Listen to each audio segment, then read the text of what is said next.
Hello everyone, you're welcome back once again to my channel. Thank you so much for being there, always supportive. Today, as you can see in the video, we are going to fry Koose, Akara or beans fritters. This is so yummy, very delicious. This dish is also vegan and vegetarian. So here are our list of ingredients. I used beans flour. I used salt, saltpeter, cow or bicarbonate of soda, chopped onions. Before I forget, this is a deep frying kind of food. So if you don't like too much oil, please, you can just forgo this video. To begin with, I put my beans flour in a mixing bowl or a big bowl enough to enable me mix. Here I'm fast forwarding it so that it doesn't become a long video. I start by adding smaller quantities of water in order for it not to be too runny while beating the flour or mixing the flour.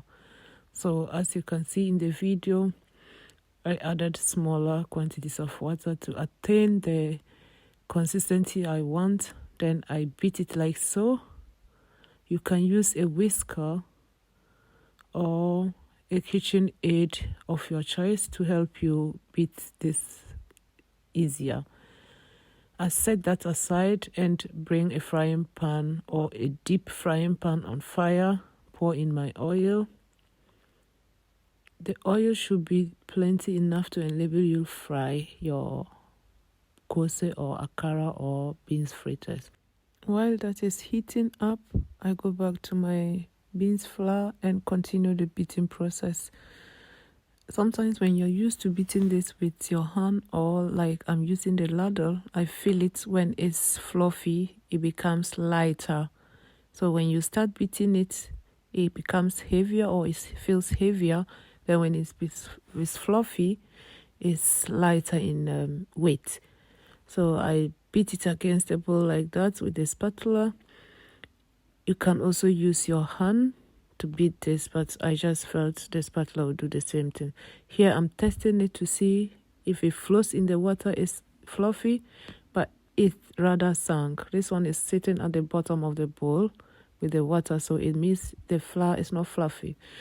I continue the beating process as fast as I can or as slow as you want, depending on your strength level. I opted out for beating it with my ladle and hand because I wanted to do some exercise. So I just cleaned my cooking area small because in the process of beating, the flour jumps sometimes everywhere and I don't like it. I continue to beat. Please, if you've not subscribed to my channel yet, please subscribe, like, share this video, give me thumbs up as it keeps me going, and kindly feel free to share it to any platform you want. Here I'm doing the second testing of the fluffiness, and this time you see it floating on top. That shows that it's fluffy. I then go ahead to add the pieces I use in testing for the fluffiness back into the bowl and add my bicarbonate of soda or cow. You can skip this step if you so wish. You will still get good Koose. I mix that thoroughly. Then I go ahead and taste for the cow. It was not tasting the way I wanted, so I added small again. Here I'm adding salt. Alternatively, you can dissolve the salt in water before adding it, but when I do it this way, I get good results too. Here my Koose flour is still thick, so I would dilute it with ordinary water. Here, if I didn't add salt, I would have added the salt solution in the process of diluting. But be mindful because you can easily get salty Koose. The consistency is still too thick, but After cleaning, I will just get the consistency I want and good to go. I now add my chopped onions, mix that together, add the last water to achieve the consistency I want before frying. That is it. If you want yours lighter, you can add more water. Here, the salt content was not good for me, so I just added a bit again. Now, time for the fun part. Let's fry our koose. My oil was hot enough. I tested it by putting an onion inside. So I use a spoon that is deep enough to fetch the koose into the hot oil. Be very careful as you can easily burn yourself. I scoop that from the bowl and drop in the hot oil, as you can see in the video. Here I wanted some crunchy koose, so I went and added small water. The lighter your koose, the crunchier it may be. That is how I see it. You may see it different. I stand to differ, but that is how I do it, and I get good results with it. And the ones that I dropped in first, you can easily see they are a bit thicker than the second ones I dropped. They are a bit lighter. So here I'm just turning the koose.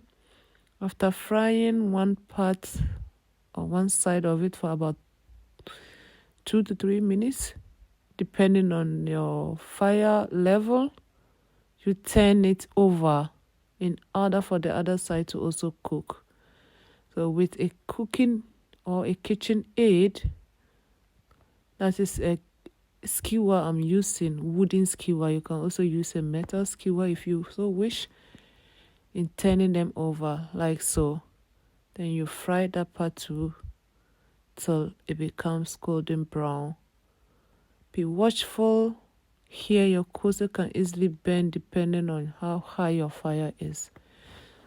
The higher your fire, it can easily burn. The lower your fire, it gets saggy because it soaks the oil, which I personally don't like.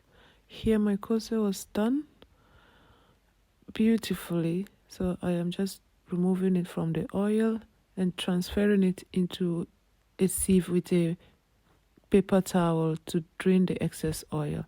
Here I served it with Hausa cocoa or spicy millet porridge with groundnuts and kulukuli. It was so delicious and crunchy as I wished.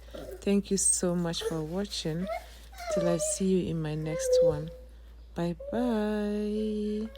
I hope you try it out.